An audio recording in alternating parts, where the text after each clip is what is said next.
오늘 이제 본문 앞에 보면 본문 이제 뒤에 그 요한복음 5장에 보면 이런 얘기가 나옵니다. 한 병자가 베데스다라는 연못에서 38년간 누워서 병이 낫기만을 기다리고 있습니다. 그런데 이 병자에게는 치명적인 약점이 있었어요. 그것은 혼자 힘으로 절대 움직일 수 없는 거였습니다.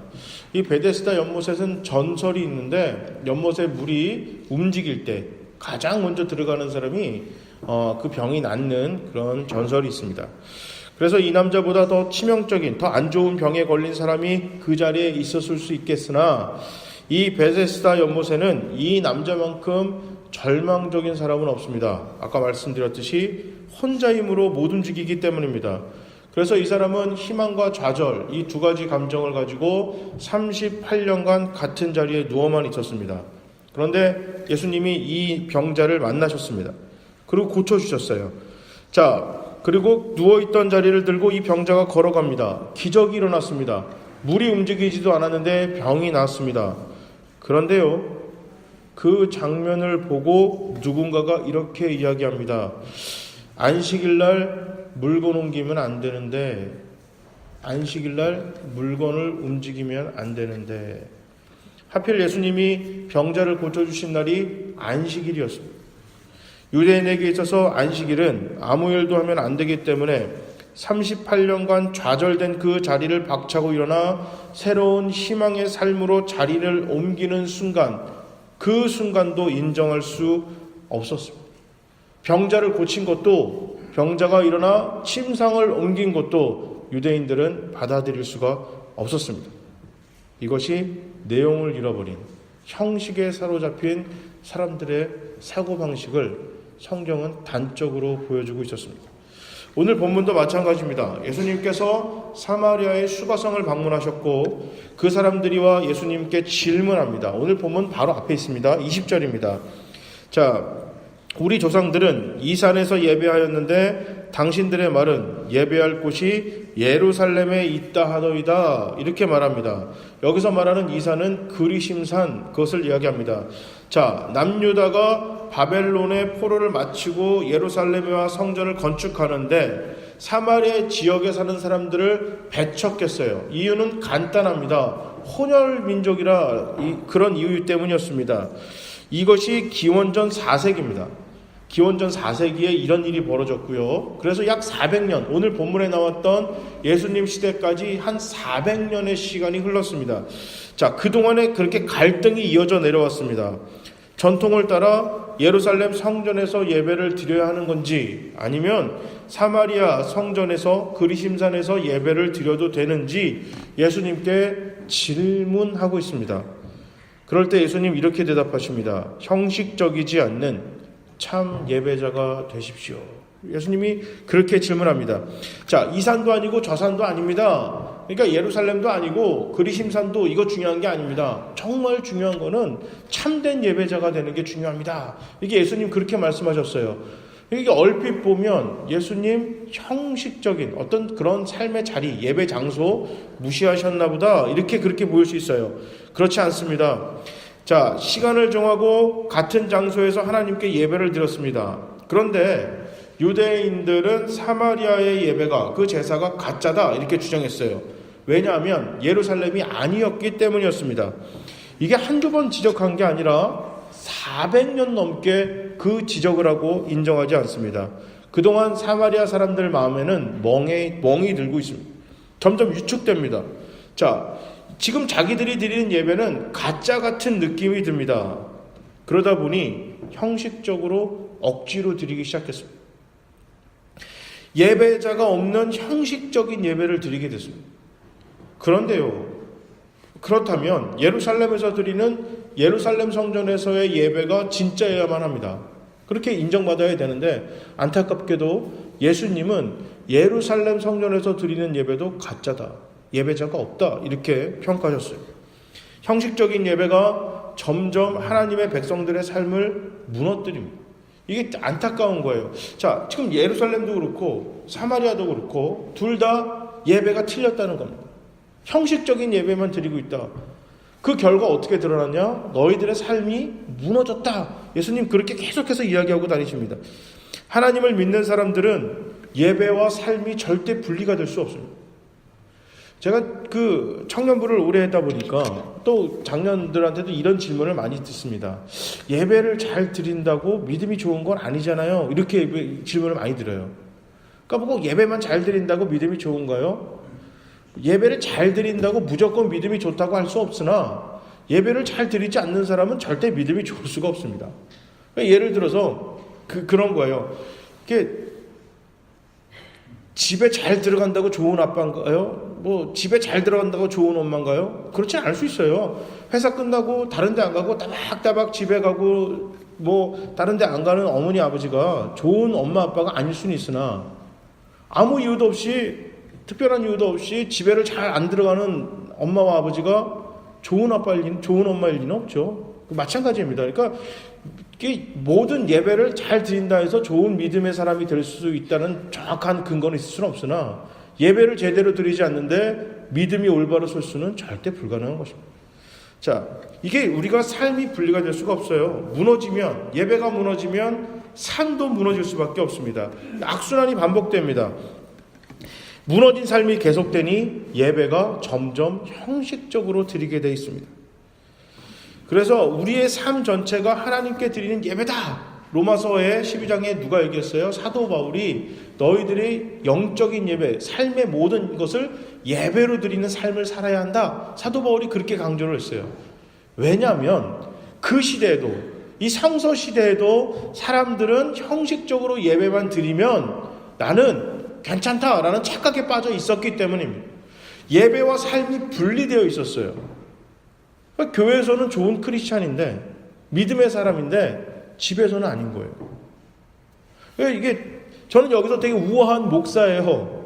우아하게 예배도 인도하고 하나님의 말씀을 전하는 우아한 사람인데 여기서 나와서 자동차 들어가서 차를 운전하고 가는 순간 크리스찬이 아닌 경우가 생기는 경우도 많아요. 앞에서는 우아한데 그런 사람들도 정말 있어요. 이렇게 부교육자들을 상대할 때는요, 너무 못되게 구는 거예요. 성도들을 대할 때는 너무 함부로 대하는 경우도 있는 겁니다. 난 여기서는 굉장히 좋은 신앙의 사람인데 집에 가면 자녀들한테 인정받지 못하는 그런 사람으로 살아갈 수도 있습니다. 회사에서는 엉뚱하게 살아가요. 여기서 눈물 콧물 다 썼는데 내가 사업을 하거나 회사를 다닐 때 불법을 너무나 소스름 없이 그냥 이렇게 저지르는 경우도 허다합니다. 바로 이게 삶과 예배가 분리된 삶을 산다는 것은 나의 예배가, 내가 드리는 이 예배가 이미 무너졌다라는, 이미 무너졌다. 형식적인 예배에 만족하는 그런 삶이 예수님 시대에 이미 만연해 있었습니다. 그래서 그들의 삶을 부패하게 만들었어요. 성직자들은 거짓된 상술과 왜곡된 말씀을 일삼았습니다. 정치인들과 상인들은 탈세와 부정불패가 일삼았고 일반 백성들도 사마리아 사람들을 비롯한 가난하고 자신보다 힘없는 사람들을 무시하고 괴롭혔습니다. 심지어 나라의 독립을 위해 일하는 사람조차 무고한 사람의 재산과 피를 흘리게 만들고 있었습니다. 이걸 별 대수롭지 않게 생각하고 있었어요. 그러면서도 내가 드리는 예배, 내가 드리는 제사는 아무 문제가 없다라는 착각에 빠져 있었습니다. 사마리아 사람들은 예배를 드리며 하나님을 바라본 게 아니라 예루살렘을 바라보고 있었어요. 내가 왜 사마리아 사람이 되었을까? 아니, 얼마 떨어지지 않은 지역이잖아요. 내가 조금만 저 동네에서 태어났더라면, 우리 엄마 아빠가 이스라엘 사람이었다면, 내가 이런 고난 안 받았을 텐데, 이런 마음을 가지고 예배를 드릴 때 하나님을 바라본 게 아니라 예루살렘을 바라보고 예배를 드리고 있었어요. 그 원망이 분노로 발전했고 하나님과 관계가 소원해졌습니다. 편협한 시각으로 사람들을 대했고 선입견과 부패함이 일상생활에 들어왔습니다. 그래서 예수님과 제자들이 수가성에 방문하자 사람들이 공격적으로 대했어요. 물론 제자들이 사마리아 사람들을 대하는 태도를 보면요, 참 못됐어요. 왜냐하면 자기들이 무시한 건 생각하지 않고요, 이거 얼마나 사람들이, 이 유대인들이 사마리아 사람들을 무시했어야 사마리아 사람들이 유대인들을 살갑게 대하지 않으니까 제자들이 뭐라 하냐면, 하나님, 예수님, 스승님, 하늘에 불을 내려서 얘네들 불살라 버리랍니다. 이게 그냥 기본적으로 유대인들이 갖고 있는 그런 태도였어요. 다른 사람을 대하는 태도. 그러니 이게 두 사람들의, 이 두 집단의 삶이 얼마나 피폐하고 얼마나 편협하고 얼마나 다른 사람들을 받아들이지 못하는 그러한 마음의 자세로 살아갔으니 그들이 드린 예배, 그들이 만나는 하나님은 전혀 엉뚱한 것에서 그들이 예배를 드리고 하나님을 찾고 있었습니다. 하나님을 만날 기대가 없는 형식적인 예배가 모두의 일상을 무너뜨렸습니다. 그 무너진 일상이 예배를 점점 의미 없는 형식적인 행위로 만들었고, 그래서 그들은 계속해서 다람쥐 쳇바퀴 돌듯이 하나님과 전혀 관계없는 삶으로 점점 하나님과 멀어지게 됐습니다. 주일 성수를 했습니다. 안식일을 지켰고 헌금을 드렸고 찬양을 했고 말씀을 들었습니다. 기도도 했어요. 그랬으니까 난 예배에 성공했다, 이 생각에 사로잡혀 있습니다. 성경에서 오늘도 저는요, 주일 성수나 헌금, 찬양, 말씀, 기도가 중요하지 않다는 것이 아닙니다. 참 중요합니다. 하지만 하나님의 마음이 없는, 하나님의 사랑이 없는 그 모든 것들은 아무런 예배의 조건이 되어줄 수가 못합니다. 오히려 우리의 일상을 더욱더 무너뜨립니다. 중심이 하나님께 없다면 아무것도 안 드린 겁니다. 아무것도 안 드린 거예요. 하나님께 중심을 둔다는 것은 하나님의 마음과 생각을 나의 생각과 판단의 기준으로 두겠다는 거예요. 내가 교회를 가면서 은혜 받고 싶은 말만 은혜 받고 받지 못한 말은 잠깐 제껴두고 이렇게 드리는 예배가 올바른 예배가 아니라는 거예요. 하나님의 생각이, 하나님의 말씀이 이렇다면 이게 때로는 내 생각과 정면으로 대치할 때 그때 그거를 내려놓고 하나님의 생각과 하나님의 뜻을 붙드는 거예요. 그러려고 노력하는 예배, 그거를 기대하면서 가는 예배, 이것을 통해서 우리가 드리는 예배가 하나님께서 기뻐 받으시지, 교회 가면서 엉뚱한 것에 신경 쓰는 예배가 있어요. 참석하는 데 의의를 둡니다. 참석하는 데 의의를 두고 우리가 예배를 형식적으로 드릴 때 그때 그거를 통하여 하나님이 어떤 우리에게 은혜가 끼쳐지지가 않기 때문에 나의 일상생활은 점점 더 무너질 수밖에 없어요. 점점 더 무너질 수밖에 없어요. 자, 헌금을, 예를 들어서 헌금을 드릴 때 그냥 합니다. 마치 우리가 무슨 적선하듯이 하는 거예요. 이거 그냥 해야지, 교회가 어려우니까, 11조 안 내면 하나님이 벌 주신다고 하니까, 이런 느낌을 가지고 헌금을 하는 겁니다. 하나님, 이 헌금이 쓰이는 곳에 정말 선한 곳을 위해, 복음을 위해 사용되옵소서, 이런 기도하는 간절한 마음을 갖고 드리지는 헌금이 아니에요. 그러니까 왜 그런 거 있잖아요. 자녀들이 수능을 볼 때 부모님들이 간절한 마음을 가지고 헌금을 하는데 수능이 끝나면 그냥 우리 아들 대학 보내주세요라고 내는 그 헌금만큼의 간절함도 없이 그냥 아무 생각 없이 헌금을 해요. 그러니까 여러분, 헌금 시간을 통해서, 헌금을 통해서 하나님을 만나고 하나님의 은혜를 체험을 못하는 겁니다. 왜 헌금이 중요하냐면, 돈 좋아하시잖아요. 저도 돈 좋고, 우리가 헌금을 하면서 하나님 물질적인 축복을 주세요라는 기도도 하고, 그러니까 돈하고 직접 연결된 그런 시간조차도 내가 간절하게 못하는데 다른 시간은 어떻게 했냐는 거예요. 솔직히 말하면 다른 거는 어떻게 했냐. 우리가 물질은 눈에 보이니까, 물질은 눈에 보이니까 하나님, 우리가 드린 이거를 통하여 가난한 사람들 구제하고 또 복음을 위해서 사용되고 이 지역에 안 믿는 사람들을 위해서 이 헌금이 사용되게 하옵소서라는 기도의 마음을 가지고 내가 액수에 상관없이 드리는 거예요. 그럴 때 내가 필요하다면 더 드릴 수도 있는 거고, 이런 마음이 생기는 건데 그냥 그런 생각 없이 그냥 아무 생각 없이 헌금을 해요. 이번 달 월급을 얼마 받았으니까 11조를 해야지, 이런 생각을 가지고 뛰어넘는 것도 그것도 참 귀하다고 할 수 있는 건데, 헌금은 그런 식으로 드리지 말라, 하나님이 그렇게 했거든요. 감사한 마음으로 담아 헌금을 드리는 거거든요. 김칫국, 헌금은 김칫국 마시는 거예요. 이건 뭐냐면 내가 감사한 마음으로 11조를 드리지만, 물론 내가 돈을 벌었으니까 이만큼 드리지만, 하나님 다음 달에도 이만큼 이상은 벌게 해주세요라는 김칫국을 마시면서 헌금을 하는 거예요. 감사와 미리 감사와 받은 은혜의 감사 두 가지 마음을 담아서 헌금을 하는 거거든요.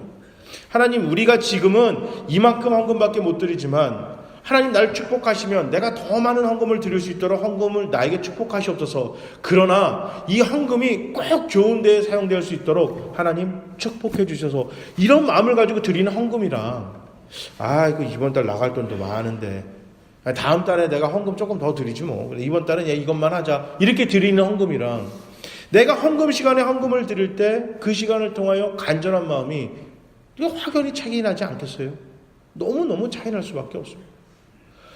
그 세뱃돈을 주잖아요. 우리가 이렇게 구정 때나 신정 때 아이들이나 그 가족들이 이렇게 세배를 하면 이게 주는데, 단돈 10,000원, 50,000원을 주더라도 이 아이들이 이걸 가지고 좋은 데 사용했으면 좋겠고 그런 마음으로 주는 것과, 뭐 그냥 1년에 한 번씩 주는 것처럼, 야 이번에는 얼마 주나, 지난번에는 애들이 컸으니까 돈 조금 더 줘야 되나, 이렇게 주는 거는 마음의 차이가 커요. 똑같이 돈이 오고 가는 거지만, 이건 아다르고 어다르는 마음의 자세가 굉장히 다르다는 거예요. 마음의 자세가. 자, 주일이면 신자 옷으로 갈아입어요. 주일이면 교회를 마치고 예배드리고 다시 아무 일 없다는 듯이 세상의 옷으로 갈아입습니다. 세상과 비교해서 전혀 다르지 않았음에도, 그럼에도 불구하고 하나님 잘해주셔서 하나님의 자녀가 됐습니다. 우리가 뭘 이렇게 잘해서 하나님의 자녀가 된 게 아니고, 하나님이 잘해주셔서 하나님의 자녀가 된 거예요. 그죠? 그랬는데 시간이 지났어요. 시간이 한참을 지났는데 여전히 세상과 비교해도 전혀 다르지 않다면, 그 문제가 있는 거 아니겠어요? 이거 문제가 있는 겁니다. 근데 이게 내가 뭐에 문제가 있는지 못 느껴요. 왜냐하면 예배가 무너졌기 때문입니다. 예배 때 느껴야 되는데, 왜 학생들이 내가 공부를 잘하는지 못하는지를 뭐 때문에 알 수가 있어요? 학교에서 시험을 보면 알 수가 있는 거거든요. 근데 학교에서 시험이 무너져 버렸어요. 선생님이 시험도 안 봅니다. 테스트도 안 해요. 그러면 내가 공부를 얼마큼 잘하는지, 공부를 잘 못하는지를 알 수가 없어요. 우리가 예배를 드리면서 일주일에 한 번씩 그냥 가야 되니까, 찝찝하니까 드리는 예배를 통해서 내 신앙이 얼마나 성장하고 발달했는지, 내가 믿음 생활을 잘하고 있는지 잘못 가고 있는지를 못 느끼는 거예요. 예배가 무너졌기 때문에. 하나님의 사랑을 만나지 못합니다. 은혜를 만나지 못해요. 마음을 만나고 배우고 느끼지 못합니다. 그러니 일상의 죄의 그림자가 엄청나게 우리 삶에 깃들어도 모르는 거예요. 왜요? 내 삶에 빛이 없기 때문에. 우리 그리스도인의 빛은 십자가, 우리 그리스도의 은혜 복음이에요. 이게 없으니까 내 삶의 죄의 그림자가 얼마나 비쳤는지 알 방도가 없어요. 알 방법이 없는 거예요. 오늘 본문의 사마리아 사람들은 예루살렘 성전이 아니라는 이유로 자신들이 그리심산에서 드리는 예배를 형식적으로 드렸어요. 형식에 사로잡히니 예배가 귀찮아집니다. 귀찮아져요. 그러니 어떻게 되냐면 하나님을 무시하게 됩니다. 하나님을 무시하니까 참된 행복이 없죠. 그러니 내 일상생활에서 하나님의 행복을 발견할 수가 없고, 하나님의 기쁨을, 하나님이 주시는 기쁨을 못 찾으니까 세상이 기웃거리게 됩니다. 이게 참 신기한 거거든요. 이게 교회를 다니다가 하나님 때문에 기뻤어요. 하나님 때문에 너무너무 즐거웠습니다. 이게 이해가 안 되는 거거든요. 이게 무화과 나뭇잎이 마르고 포도 열매가 없고 외양간에 송아지가 없다는 얘기는요, 쫄딱 망했다는 얘기예요. 그냥 세상적으로 와장창 망했어요. 바닥이 됐는데 하나님 때문에 기뻐한대요. 근데 그런 경험을 분명히 했거든요. 어디서 할 수 있어요? 예배를 통해서 할 수 있는 겁니다. 그런데 예배가 무너지니까 외양간에 소가 있고 포도 열매도 있고 곡식이 전혀 마르지가 않았는데도 기쁨이 없는 거예요. 그러면 어떻게 하냐면 세상에 기웃거리게 됩니다. 세상에 기쁨을 찾으려고 자꾸 발견하는 거예요. 하나님 때문에 기쁨이 점점 줄어들고 세상의 조건 때문에 기쁨이 늘어나기 때문에 항상 기뻐할 수가 없습니다. 왜냐하면 세상은 조건적인 행복이잖아요. 부자라는 거는 조건이에요.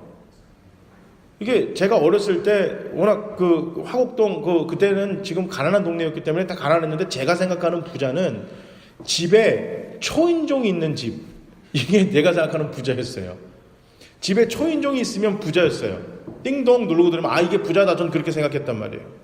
자, 그런데 같은 시대에 살았던, 강남에서 살았던 제 미국에서 유학 갈 때 만났던 동생은 그가 생각하는 부자는 다른 개념의 부자더라고요. 집이 두세 채 갖고 있는, 우리 아버지가 빌딩을 갖고 있을 때 부자라고 생각하는 거예요. 그때 저는 집을 두 채, 세 채 갖고 있을 수 있다? 뭐 개인이 빌딩을 갖는다는 건 상상을 못했어요. 진짜로. 어디 무슨 뭐 삼성이나 현대나 금성은 너무 LG 그런 집안 사람들이 그냥 회사가 빌딩을 갖고 있다 생각을 했지, 개인이 빌딩을 갖고 있을 거라고는 저는 상상을 못했었거든요. 그러니까 이게 부자의 개념은요, 상대적입니다. 공부 잘하는 것도 마찬가지예요. 공부 잘하는 것도 상대적이에요. 이게 뭐냐면 세상의 기쁨은 상대적입니다. 세상의 기쁨은 상대적일 수밖에 없어요. 그러니까 항상 기뻐할 수가 없어요. 남과 비교해서 내 떡이 남의 떡보다 커면 기쁘고요, 내 떡보다 더 큰 떡을 발견하면 슬픈 거예요. 그러니까 항상 시소처럼 내 감정과 나의 마음이 왔다 갔다 하기 때문에 감사가 언제나 등장할 수가 없죠. 그러나 예배는 하나님을, 우리를 모두를 공평하게 대해주세요. 목사라고 더 은혜 주고요, 오늘 처음 교회 나온 사람이라도 덜 은혜 주시는 게 아니에요. 오늘 본문에 예수님이, 하나님이 받으시는 예배는 하나님만 집중하고 하나님을 기다리는 참된 예배자를 하나님 기뻐 받으시고, 그 사람이 하나님을 만날 것이고 하나님의 뜻을 발견할 거다라고 했어요. 이거는 너가 제사장이냐 제사장이 아니냐, 유대인이냐 사마리아인이냐, 이것을 나누는 게 아니고 너의 자세, 우리의 마음의 자세를 보고 하나님을 만날 것이다, 만나지 못할 것이다 라는 공평한 것을 주신 것입니다. 아무리 설교하는 목사가 여기서 떠들고 예배를 인도하고 모두 은혜 받아도 저는 형식적인 예배를 드렸다면 예배자가 아닌 거예요. 하나님을 만나지 못하는 겁니다. 이게 참 안타까운 겁니다. 평생을 신앙생활을 했는데 내 삶에서 하나님을 발견하지 못하는 경우가 많은 이유가 내 예배가 무너졌기 때문에. 주일날만 참석해도 일주일에 52번을 참석합니다. 1년에 52번을 참석해야 돼요. 1년에. 가끔 가다가 새벽 예배도 참석하고 수요예배도 드리고, 어쩌다 그러면 1년에 한 60, 70번 예배, 100번 정도 예배를 드릴지도 모르겠어요. 이게 내 평생을 한번 계산해 보세요. 내가 50번만 그냥 계산하기 편하게 50번 1년에 예배 드린다 치면 10년이면 500번을 예배를 드려요. 과연 지금까지 내가 드린 예배 속에서 나는 형식적이지가 아니 진짜 하나님을 찾고 하나님을 만날 기대를 가지고 예배를 드린 예배는 몇 번이나 되나? 물론 좋은 설교가, 찬양팀이 아름답고요, 이런 사람들이 좀 더 하나님을 만나게 도움을 줄지 모르겠으나 과연 그것만으로 은혜 받았다, 내가 하나님을 기대하는 마음이 없는데 그 마음을 돌이키겠습니까? 공부할 생각이 전혀 없는 친구를 학원에 갖다 놓으면 그 유명 강사 학원 맨 앞에 앉혀놓고 그 황제 과외를 시킨다 해서 얘가 공부를 잘하겠냐는 거예요. 공부할 마음 1%도 없는 거예요. 예수님 시대에 예수님을 직접 만나도요, 은혜 받는 사람이 있었고 은혜 받지 못하는 사람이 있어요. 아니, 예수님을 내 눈으로 직접 본 상황에서도 은혜 받은 사람이 있고 은혜를 못 받는 사람이 있었다니까요.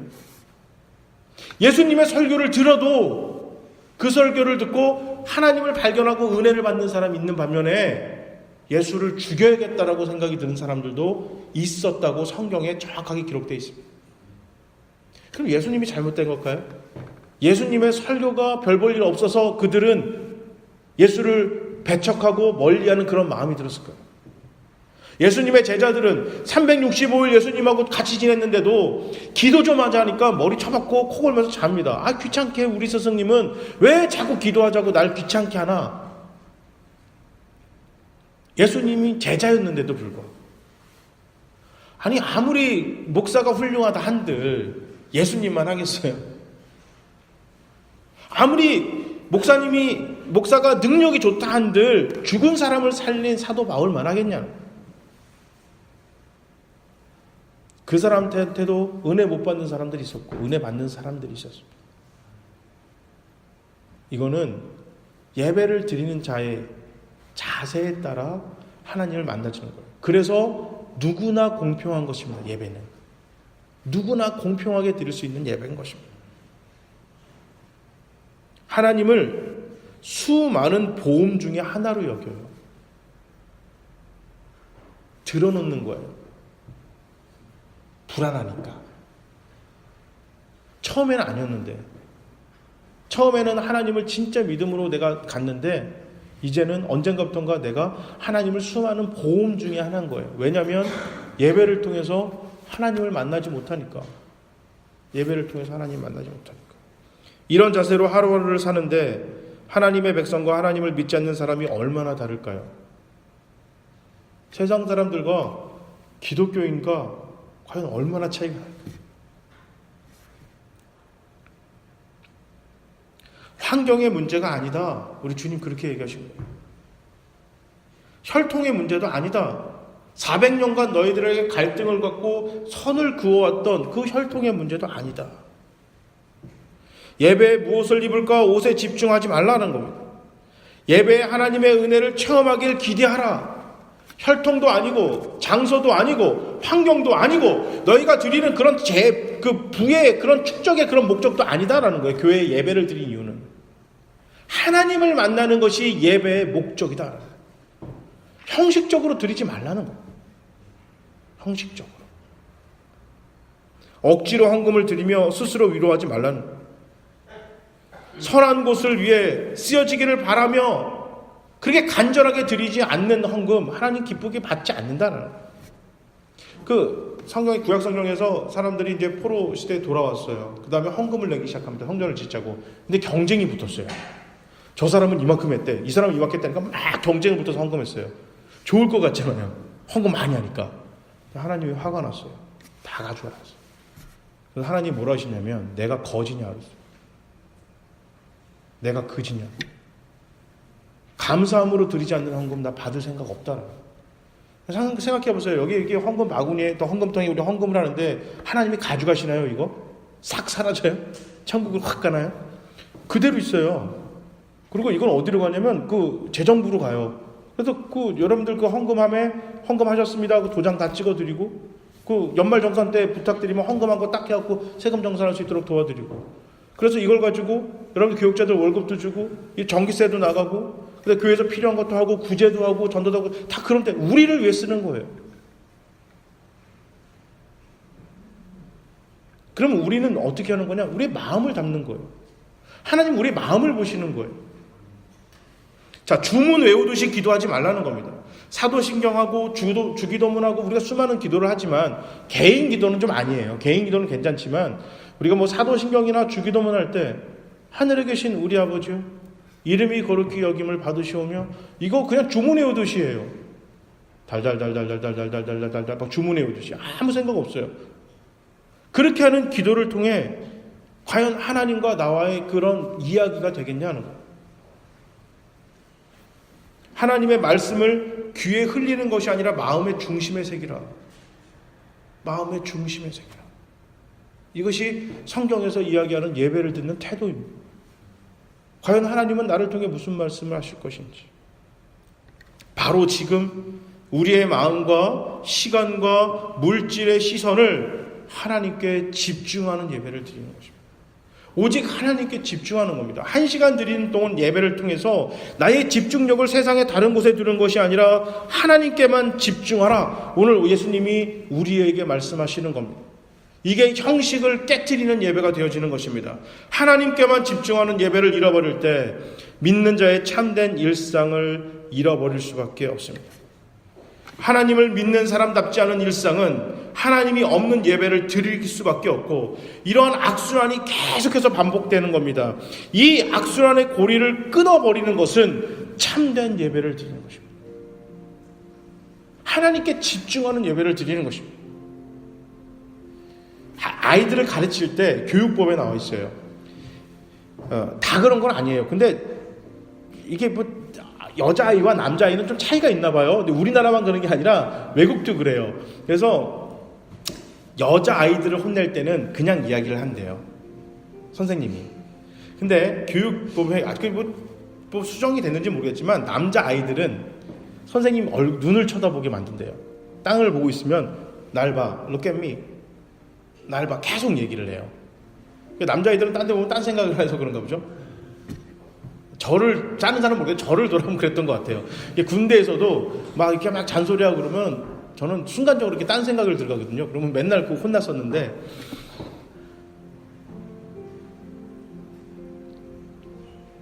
집중하지 않으면 딴 생각하게 됩니다.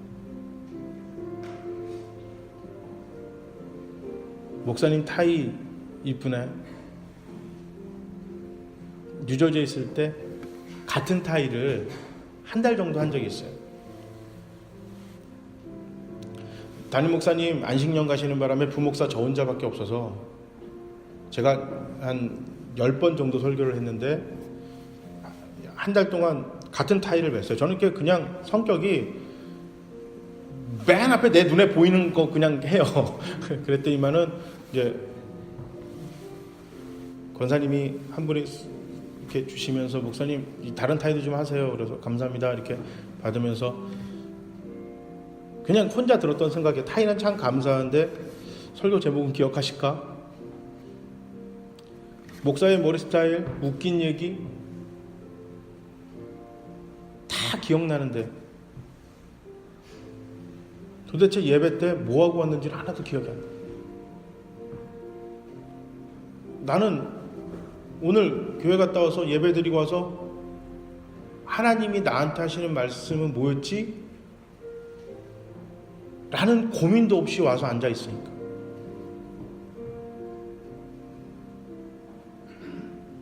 (10월) 몇째 주 예배지? (11월) 몇째 주 예배지만 관심 있지. 오늘 설교가 좀 기네. 오늘 설교는 좀 짧다. 좋다. 오늘 설교는 웃기다. 이런 거는 관심이 있는데, 예배가 내 삶에 들어오는 거는 조그만의 관심도 없으니 일상이 무너지게 되는 거예요. 우리 예수님 오죽 답답해서야 장소도 아닙니다. 혈통도 아닙니다. 형식도 아닙니다. 마음입니다. 예배는 마음입니다. 하나님을 향한 집중하는 그 마음, 그 자세가 예배드리는 자의 참된 자세입니다. 그렇게 예배 드리십시오라고 2000년부터 지금까지 외치고 계십니다. 예배에 오직 하나님께 집중합시다. 거기에 우리의 시간을 심고, 우리 하나님께 집중하는 마음으로 물질을 심고, 우리의 마음을 심고, 나의 재능을 심고, 나의 꿈을 심고, 나의 가정을 심고, 내 커리어의 모든 것을 거기에 심는 것입니다. 그곳에서 싹이 나고 그곳에서 열매를 맺는 거예요.